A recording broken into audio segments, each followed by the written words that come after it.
வணக்கம். நீங்கள் இணைந்திருப்பது தடம் நியூஸின் இரவு நேர செய்திகளுடன். விரிவான செய்திகளுக்கு செல்லும் முன் முதலில் தலைப்புச் செய்திகள். தங்கம் வாங்க உள்ளோருக்கு வெளியான முக்கிய தகவல். ஏஎல் பரீட்சை விடைத்தாள்களை அனுப்ப மறந்த அதிகாரிகள், யாழில் நடந்த வரலாற்று தவறு.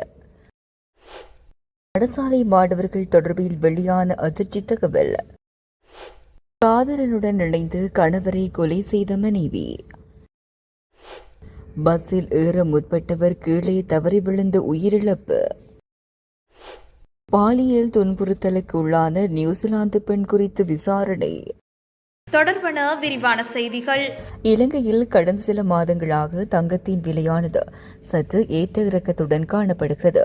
அந்த வகையில் கடந்த சில நாட்களாக தொடர்ச்சியாக அதிகரித்து தங்க விலையானது இன்று மீண்டும் அதிகரித்துள்ளது.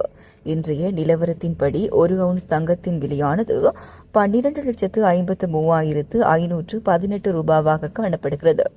அத்தோடு 24 கேரட் தங்க கிராம் 44,220 ரூபாவாக பதிவாகியுள்ள நிலையில் 24 கேரட் தங்க பவுன் 3,53,750 ரூபாவாக பதிவாகியுள்ளது.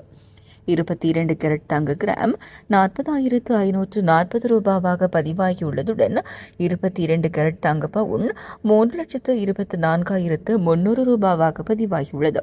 மேலும் 21 கேரட் தங்கம் ஒரு கிராமின் விலை 38,700 ரூபாவாக பதிவாகியுள்ள நிலையில் 21 கேரட் தங்க பவுன் இன்றைய தினம் 3,09,550 ரூபாவாக பதிவாகியுள்ளமை குறிப்பிடத்தக்கது. இலங்கையின் கல்வித்துறை வரலாற்றில் இதுவரை இல்லாத ஒரு மோசமான கவனக்குறைவு யாழ்ப்பாணம் நெல்லியடியில் உள்ள ஒரு பரீட்சை நிலையத்தில் இடம்பெற்றுள்ளது. நெல்லியடியில் உள்ள ஒரு பிரபல பாடசாலையில் அமைக்கப்பட்ட உயர்தர பரீட்சை மத்திய நிலையத்தில் உயிரியல் பாடத்தை எழுதிய 21 மாணவர்களின் முதலாம் பகுதிக்கான விடைத்தாள்கள் திருத்தும் பணிகளுக்காக அனுப்பப்படாமல் தவறவிடப்பட்டுள்ளன. கல்வி பொதுத்தராதர உயர்தர பரீட்சை தற்போது நடைபெற்று வருகிறது. நெல்லியடியின் பிரபல பாடசாலை ஒன்றில் உள்ள பரீட்சை மத்திய நிலையத்தில் உயிரியல் பாடத்தின் பல்தேர்வு வினா பரீட்சை நடத்தப்பட்டது. 21 மாணவர்கள் பரீட்சையில் தோற்றி முறைப்படி விடைத்தாள்களை கையளித்துள்ளனர். இந்த விடைத்தாள்கள் அன்றைய தினமே உரிய பாதுகாப்புகளுடன் திருத்தல் பணிகளுக்காக அனுப்பப்பட்டிருக்க வேண்டும். ஆனால் பரீட்சை நிலையத்தில் கடமையாற்றியவர்களின் கவனக்குறைவு காரணமாக அவை உடனடியாக அனுப்பப்படவில்லை. 3 நாட்களின் பின்னர் சென்று பார்த்தபோதே காகிதாதிகளுடன் சேர்த்து அவை கட்டப்பட்டு அனுப்பப்படாமல் இருந்தமை அவதானிக்கப்பட்டுள்ளது. தவறு நிகழ்ந்ததால் தற்போது அந்த விடைத்தாள்களை திருத்தல் பணிகளுக்காக அனுப்ப முடியாத நிலை ஏற்பட்டுள்ளது. உயர்தர பரீட்சையில் குறிப்பாக உயிரியல் போன்ற பாடங்களில் ஒரு சில புள்ளிகள் கூட மாணவர்களின் எதிர்காலத்தை தீர்மானிக்கும் நிலையில் தொடர்புடைய 21 மாணவர்களும் பெருமளவில் புள்ளிகளை இழக்கும் கட்டாயம் ஏற்பட்டுள்ளது. இது அவர்களின் இத்தனை ஆண்டுகால கல்வி வாழ்க்கையும் அர்த்தமற்றதாக மாற்றியுள்ளதுடன் மாணவர்களை உச்சகட்ட மன அழுத்தத்துக்குள்ளும் தள்ளியுள்ளது. இந்த விடயம் கல்வி திணைக்களத்தின் கவனத்துக்கு கொண்டு செல்லப்பட்ட உடனேயே அந்த பரீட்சை மத்திய நிலையத்தில் கடமையாற்றியவர்கள் அங்கிருந்து உடனடியாக நீக்கப்பட்டுள்ளனர். அத்துடன் கவனக்குறைவாக செயற்பட்டவர்களுக்கு எதிராக திணைக்கள ரீதியான விசாரணைகளும் ஆரம்பிக்கப்பட்டுள்ளன. பாடசாலை மாணவர்களிடையே புகைத்தல் பழக்கம் அதிகரித்துள்ளதாக அதிர்ச்சி தகவல் வெளியாகியுள்ளது. குறித்த விடயத்தை பேராதனை போதனா வைத்தியசாலையின் சுவாச நோய்கள் தொடர்பான விசேட வைத்தியர் துமிந்த யசரத்ன தெரிவித்துள்ளார். சுகாதார மேம்பாட்டு பணியகத்தில் நடைபெற்ற ஊடகவியலாளர் சந்திப்பின் போதே விசேட வைத்தியர் துமிந்த யசரத்ன இவ்வாறு குறிப்பிட்டுள்ளார். அவர் கருத்து தெரிவிக்கையில் 14 அல்லது 15 வயதிற்குட்பட்ட பாடசாலை மாணவர்கள் பலர் சிகரெட்டுகளை பரிசோதித்து பார்க்க முனைகின்றனர். இந்த வகையில் புகைப்பிடிப்பது நுரையீரல் தொடர்பான நோய்கள் ஏற்படுவதற்கு பெரிதும் வழிவகுக்கும் என விசேட வைத்தியர் துமிந்த யசரத்ன தெரிவித்துள்ளார். பதுளையில் மகியங்கனை சங்கப்போபுர பிரதேசத்தில் கணவரை கொலை செய்த குற்றச்சாட்டில் மனைவியும் அவரது காதலனும் மகியங்கனை போலீசாரால் நேற்று புதன்கிழமை கைது செய்யப்பட்டுள்ளனர். கைது செய்யப்பட்டவர்கள் சங்கப்போபுர பிரதேசத்தில் வசிக்கும் 42 வயதுடைய மனைவியும் 55 வயதுடைய காதலனும் ஆவர். இது தொடர்பில் மேலும் தெரிய வருவதாவது, மகியங்கனை சங்கப்போபுர பிரதேசத்தைச் சேர்ந்த 51 வயதுடைய கணவர் காணாமல் போயுள்ளதாக மனைவி அக்டோபர் 17ஆம் தேதி மகியங்கனை போலீஸ் நிலையத்தில் முறைப்பாடு அளித்துள்ளார். இதையடுத்து போலீசாரால் மேற்கொள்ளப்பட்ட விசாரணைகளில் காணாமல் போன கணவர் அக்டோபர் 24ஆம் தேதி கிராதுருக்கோட்டை உள்ஹிட்டிய நீர்த்தேக்கத்திலிருந்து சடலமாக மீட்கப்பட்டுள்ளார்.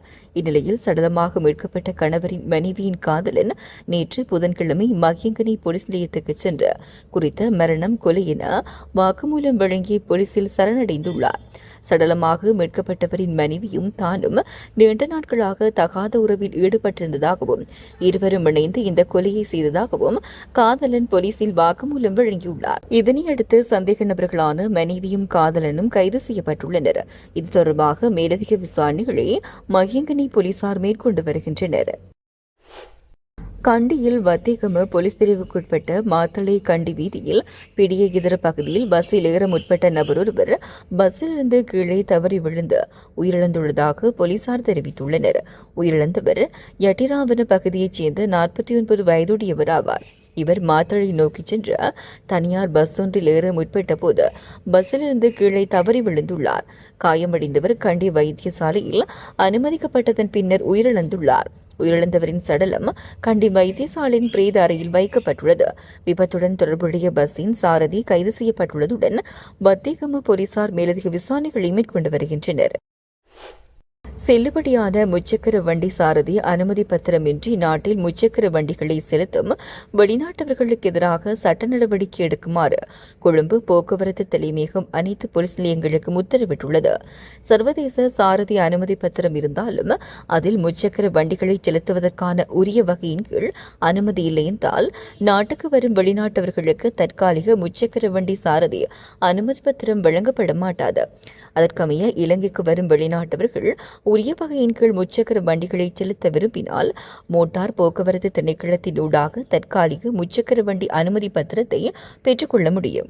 இதற்கிடையில் அண்மையில் பாலியல் துன்புறுத்தலுக்குள்ளான நியூசிலாந்து பெண்ணொருவருக்கு முச்சக்கர வண்டி செலுத்துவதற்கு எவ்வாறு அனுமதி கிடைத்தது என்பது குறித்து தற்போது விசாரணைகள் ஆரம்பிக்கப்பட்டுள்ளன.